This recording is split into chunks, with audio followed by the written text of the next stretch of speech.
Assalamualaikum warahmatullahi wabarakatuh. Kita akan menjelaskan yang kita dapatkan, yaitu fauna dan manfaatnya. Yang pertama, teratai memiliki daun bundar yang sangat lebar agar dapat menyerap cahaya sebanyak-banyaknya. Batang teratai memiliki rongga-rongga udara yang membantu menyalurkan oksigen ke akar dan untuk membantu teratai tetap tegak dan mengapung daerah. Yang kedua, Venus biara memiliki daun yang dipenuhi cairan nektar untuk menarik serangga agar menyentuh daun. Rambut-rambut sensitif pada permukaan daun akan menanggapi rangsang tersebut dengan mengatap kedua helai daunnya. Kemudian Venus tetra mengeluarkan cairan bercanda untuk menghasilkan serangga dan terjebak. Dan yang terakhir, yang ketiga, yaitu kantong semar. Tumbuhan kantong semar memiliki daun yang berbentuk seperti piala dinding. Daun ini akan mengeluarkan nektar untuk memiliki serangga, sehingga serangga yang terpikat oleh nektar akan hinggap pada dinding daun yang licin sehingga tergelincir dan terjatuh ke dalam cairan yang ada di dasar daun. Cairan ini akan mengeluarkan dan melarutkan serangga yang kemudian akan diserap oleh tubuh kantong semar. Fauna dan manfaatnya. Pertama, burung kakatua merupakan fauna tipe peralihan. Burung kakatua berperan penting dalam ekosistem karena kotorannya dapat menjadi pupuk tanaman, sehingga membantu melestarikan flora di hutan. Burung kakatua memiliki keindahan bulu yang cantik sehingga dapat menjadi sarana hiburan dan sebagai keunikan keanekaragaman satwa di Indonesia. 2. Burung cendrawasih merupakan salah satu fauna tipe australis yang menonjol. Burung cendrawasih memiliki keindahan bulunya yang khas sehingga menjadi keindahan keanekaragaman satwa. Selain itu, cendrawasih memiliki manfaat timbal balik bagi ekosistem karena dapat menghasilkan kotoran yang menjadi nutrisi untuk tumbuhan di hutan, sehingga membantu mempertahankan kelestarian flora. Yang ketiga, orangutan merupakan fauna tipe asiatis khas Indonesia yang terancam punah. Orangutan cenderung menyebar atau membuang biji dan sisa makanan ke tanah.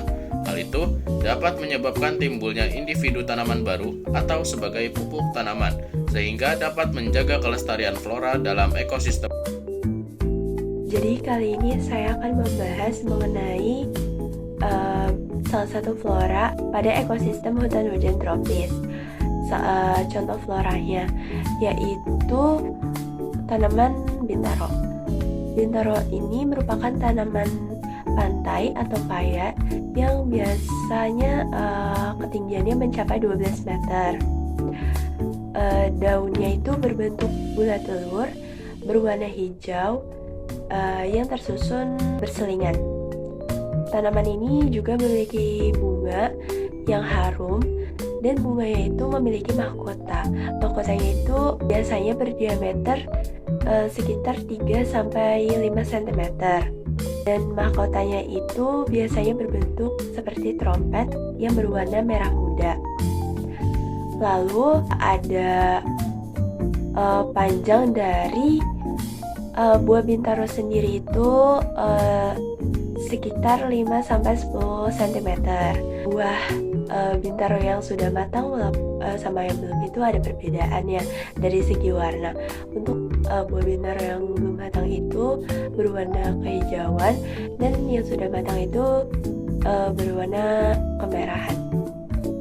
Lalu tanaman bintaro ini di Indonesia biasanya digunakan sebagai penghijauan untuk daerah-daerah pantai dan juga biasanya ada di daerah perkotaan. Daun dan buah bintaronya juga mengandung bahan yang dapat mempengaruhi jantung seperti glikosida yang disebut serbarin yang beracun jika sampai termakan. Lalu di tanaman ini juga memiliki getah. Getahnya itu biasanya dibuat untuk racun panah yang biasanya orang-orang memakai untuk membantu pada saat berburu. Yang keempat adalah beruang madu. Salah satu hewan endemik adalah beruang madu. Beruang madu termasuk ke dalam famili Ursidae dan merupakan spesies terkecil dari 8 spesies beruang lainnya. Di Indonesia terdapat 2 jenis beruang madu, yaitu Helarctos malainus malainus yang terdapat di Sumatera dan Helarctos malainus europielus yang berada di Kalimantan. Adapun sifat-sifat fisik beruang madu antara lain berbulu pendek, mengilai, dan pada umumnya hitam. Matanya berwarna coklat atau biru. Hidung beruang madu relatif lebar, tetapi tidak terlalu moncong. Daya penciumannya sangat tajam sehingga dapat mencium bekas injakan satwa lain maupun manusia. Kepala beruang madu relatif besar sehingga dapat menyerupai anjing. Kupingnya kecil bundar dan dahinya penuh daging, dan tampak mengkerut.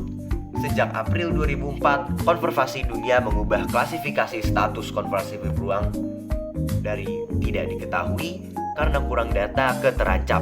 Itu artinya beruang madu terancam punah, terutama karena habitatnya berkurang terus-menerus. Selanjutnya yaitu mengenai pendapat kami tentang cara melestarikan flora fauna yang terancam punah. Yang pertama yaitu dengan cara meningkatkan kesadaran masyarakat akan keanekaragaman hayati dan juga spesies-spesies yang terancam punah. Selain itu, kampanye-kampanye pendidikan dan informasi juga dapat membantu masyarakat untuk memahami dan menyadari masalah-masalah ini. Cara kedua yaitu melindungi dan memelihara habitat alaminya. Ini bisa berarti mendukung pembentukan taman nasional, cagar alam, kawasan konservasi, dan kawasan perlindungan lainnya. Cara yang ketiga yaitu jika habitat telah rusak, usaha perbaikan dapat membantu memulihkannya. Ini dapat mencakup penghijauan, restorasi ekosistem, dan pengendalian spesies invasif yang merusak.